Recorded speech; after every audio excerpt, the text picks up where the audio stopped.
Hello everybody and welcome back. My name is Winback, and on today's episode of Pokemon Unite, we're going to be playing Gengar. I'm going to be trying some new stuff with the character and the video to show you guys the items, the build, the stuff before the gameplay, so you have a little bit of time to absorb the knowledge and then watch it in motion. So, let's get started. Gengar, your speedster, pub stomper, super cool smiley ghost Pokemon extraordinaire, is, for all intents and purposes, a huge damage dealer, a special attacker, and a point scoring machine.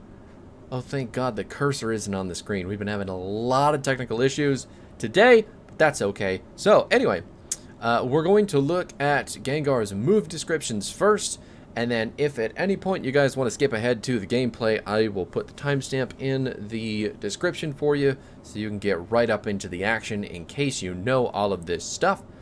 There we go. So our abilities as Ghastly are going to start with Will-O-The-Wisp. We're going to shoot multiple flames, deals damage, and burns people. You need that. You just have to have the damage as much as you can for getting that first jungle clear. Super, super, super important. And then you're going to take Lick second. Lick is going to pull things towards you. Yeah, that's about it. It does a bit of damage, not enough to really make it pickable over the other, over the Will-O-The-Wisp. But when Buffalont does this little charge thing away from you, you can lick him backwards. So you can pull him back towards you after he tries to get away, and that's really the only cool thing going on with Lick, other than some of the early game gank potential, but you're not usually going to want to go for that too hard with Ghastly. Now, the next thing up is going to be Shadow Ball. Shadow Ball is going to just throw a huge ball of dark damage that's going to decrease the move speed and the special defense of the Pokemon that it hits. And this pierces, so this goes through everything in a line. It's really, really big burst damage once you see it happening. And then as you upgrade the move, it is going to do more damage, which you'll notice as this game goes on is pretty big. And then Dream Eater, that's going to be our next ability. So it's going to, oop, there we go. So I can change down here. Puts opposing Pokemon to sleep if it hits. If it's used again while a nearby opposing Pokemon is asleep, the user appears behind the sleeping Pokemon and attacks, restoring Gengar's HP and reducing the cooldown of the Shadow Ball or Sludge Bomb. So basically, you go, you hit him with a Shadow Ball, you're going to hit him with a Dream Eater, you're going to hop on them with a Dream Eater, and then you're going to hit him with another Shadow Ball. That should be extreme amounts of damage. And you'll see. You'll see, I promise. So the upgrade for Dream Eater is going to increase the amount of damage dealt and the HP restored to Gengar when that hits. Now, it's going to be a lot more difficult to use than Hex and Sludge Bomb because there is a bit of aim required to do it. But I promise you, it is more fun because landing skill shots and being good at them is always more fun than mashing buttons and maybe hitting someone, killing them. Okay, maybe jury's still out there, but you know what I'm talking about. Now, Gengar's other abilities. His Unite move, the Ambush, is really fast to charge, it feels like. So they're going to dash Gengar forward first. He's going to sneak around with really quick move speed.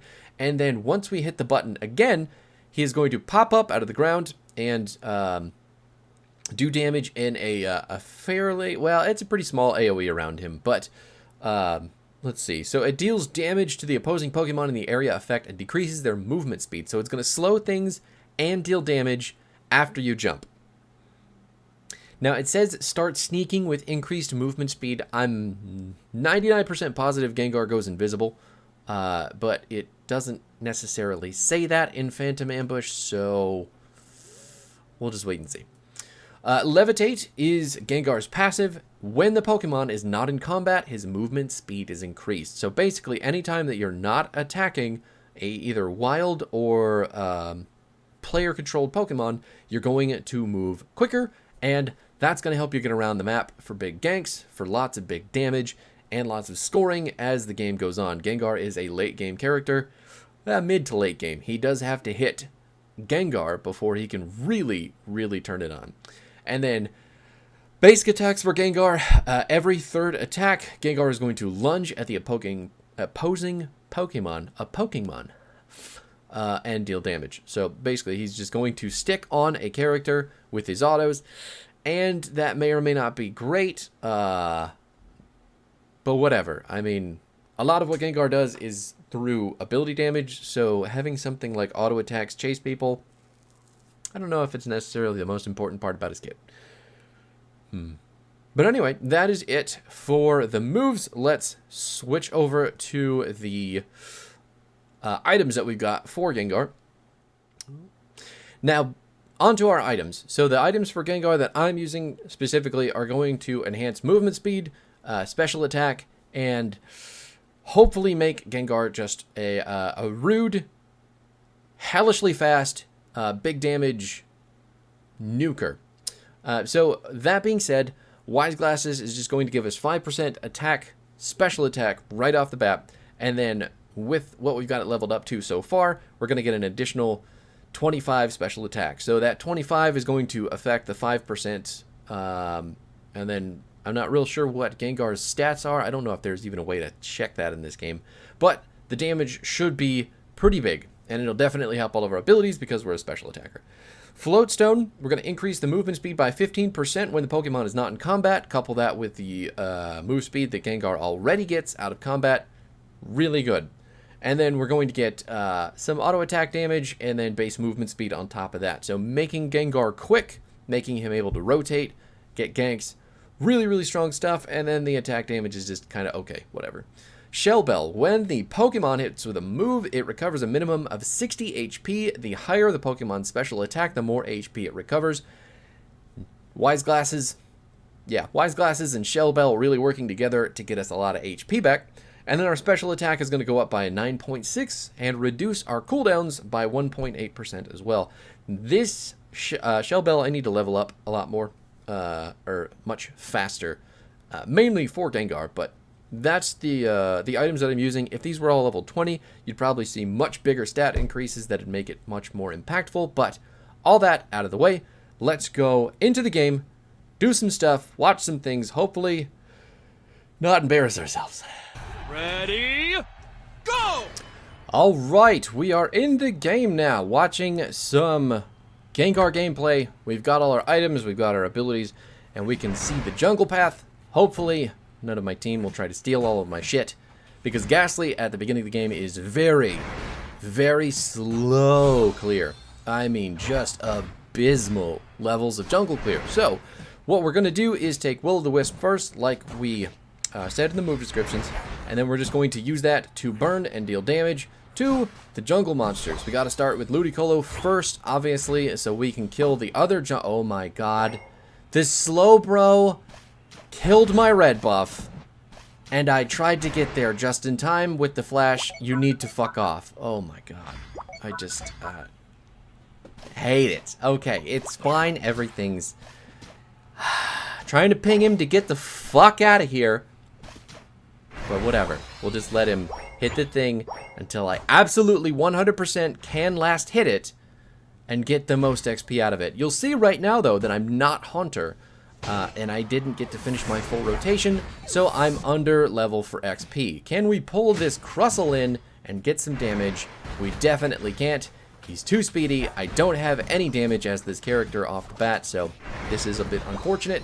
Gotta kill some bees to get some XPs, and hope to God that my Slowbro does not throw this game for us. So, we're also using eject, the eject button, flash, whatever you have, whatever you want to call it. But it is, it's really important for like 99% of the cast. Getting a flash in the right offensive or defensive direction is just super important. And then the other items, some of them can be good, but really you can never go wrong with the eject button. So all that being said, we're still not level 5, so we still don't have the Shadow Ball upgrade for our ability, and we're still not Haunter. This Bouffalant will get that for us, but my god, it took so much longer than it should have, because one of my teammates felt like, I don't know, being an asshole, or maybe they're a bot, who knows. It's so difficult to tell these days. But all that being said, we have Lick now and Shadow Ball, so those two together actually make a pretty decent combo. It is kind of the earliest point that you can gank with any consistency with the Haunter. So because Shadow Ball does so much damage and Lick is actually some CC, you can line things up pretty easily and help get some kills without being Gengar. Now we've got Dream Leader unlocked because we're just hard farming in the middle of the map here, trying to make sure that we hit that level 9 as fast as possible. We're maxed out on balls as well. Can we hit? Ooh, nice. We've got the Dream Leader, got it with the Shadow Ball as well, but he's going to get away because he's completely unstoppable and a speedy little fucker. Let's put that Talonflame to sleep. It wasn't asleep long enough, and the heal was not enough to keep me alive. My Shadow Ball did not go off in time, so I'm going to die. My Haunter is still a very squishy character. This character is going to be squishy as hell from the get-go. Even when it is Gengar, it is very... It's a hypermobility assassin, which is the best way I can explain the character to you. So, team's going hard on the bottom tower. Not super sure why. We still have to farm here. We've got the Bouffalant to sleep, and then we're going to hit him with another Shadow Ball, get that red buff, and then we're about halfway to the level 9 mark, or we will be after we take out the Corphish. Oh man, this is rough.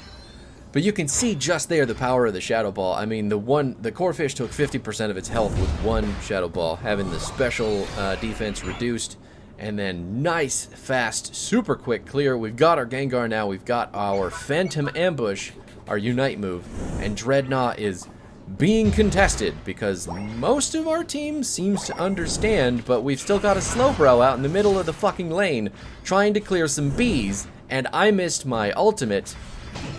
But I think we can still get this. Nice. Still got him. Still quick enough to catch the Garchomp, or the Gabite? Gabite. While the enemy team 100% just runs down the top of the lane with our Slowbro still taking bees in the center of the bottom lane, not helping with the Dreadnought, really not contributing anything whatsoever. Hot stuff. Really loved it. Dodged the water gun from the Dreadnought though. Feeling super hot about that. Got my energy shield ready to run it towards the Talonflame, who is now sleeping and dead. God, that feels good.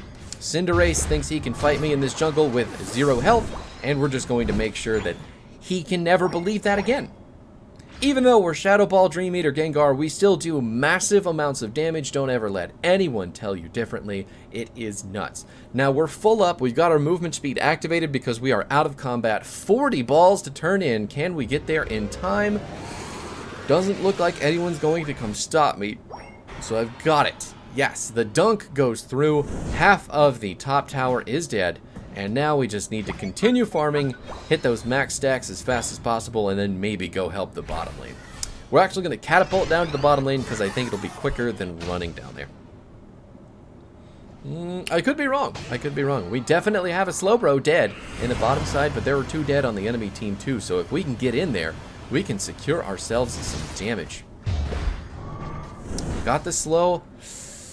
I'm trying to get over to the Talonflame here. That auto-targeting really fucking me up a little bit. Was able to get him with the Shadow Ball on the exit, though. I am also trying out some new controller configuration. After this game, the videos that you're going to see are just going to be pure manual aim. We're going to take the Smart Assist off because there are a lot of points that it is just... I can feel it dragging me in the wrong direction or targeting the wrong Pokemon, and I need that to stop. So it is, Smart Assist is still on in this game, but it's being removed so we can get maximum control out of our Pokemon. Oh no, don't get hit by the Garchomp Ball. Oh, good, just barely getting out of that range. Not that I think it would have killed me, but it certainly would have made going back in on him quite difficult. He's going to live? He's not actually going to live. He died from damage over time, I guess? That's interesting. Oh, it was the red buff. Must have been the red buff. Enemy team still just cramming it all up our cram hole, and there is a whole lot of nothing that we can do here. Got a bit of damage, but a lot of CC. dropped directly onto my face, and my team is just now showing up. Is that slow beam going to kill the Pikachu? Thank God. I've been waiting for that player to do something the entire time. Just... But there's no way for us to see the points right now, which is really, again, super unfortunate. Not sure why we can't see the score as it is, but we are definitely down. I believe the last thing that came up was we're really struggling, which is anywhere from 50 to 100 bulls difference. So it's going to keep on farming up. We have to nail some goals here pretty soon. And then once the Zapdos comes up, we're going to try to get that to secure some big boy stuff. Now that we're in the 2-minute mark, I don't know if we can necessarily solo this, but it's worth a shot, right? We do a fuckload of damage to the thing. I mean, Shadow Ball doing 1,300. Oh no, I need to get out. Okay, well the good news is they're going to continue doing it for me. So, we're just going to jump on in there, blast it with a Shadow Ball, and die. The steal of a lifetime as my entire team is literally doing nothing near the Zapdos pit. Our team has to have this to win the game. And we're all circle jerking it in the backside. Thank you, Gardevoir. Big points there. We knocked out a couple of goalposts, and maybe we've gotten ourselves back into the game. Looks like Slowbro is chasing a Cinderace instead of going for some points, and we lost our Cramorant as well, who had about 40, I believe, to turn in. That's a Scald Slowbro as well. Really unfortunate stuff there. I think it just said we're in the lead, which is amazing to my brain, but that Zapdos steal, that's doing stuff for us. Trying to get out, trying to get out, trying to get out. Get away from me. Where's that out of combat move speed? Not gonna get it now. Putting the Crustle to sleep. Can we...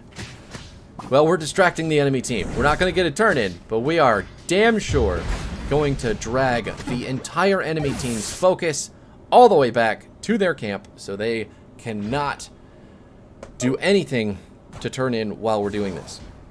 Checking out some stats real quick. I didn't look too hard right now, but in the game, I just checking the points gathered by my team, and I'll be honest with you, I know who's scoring the least and being the least effective. Now Betty White 09 over there, still farming on the wrong side of the map. I think you win. Yeah.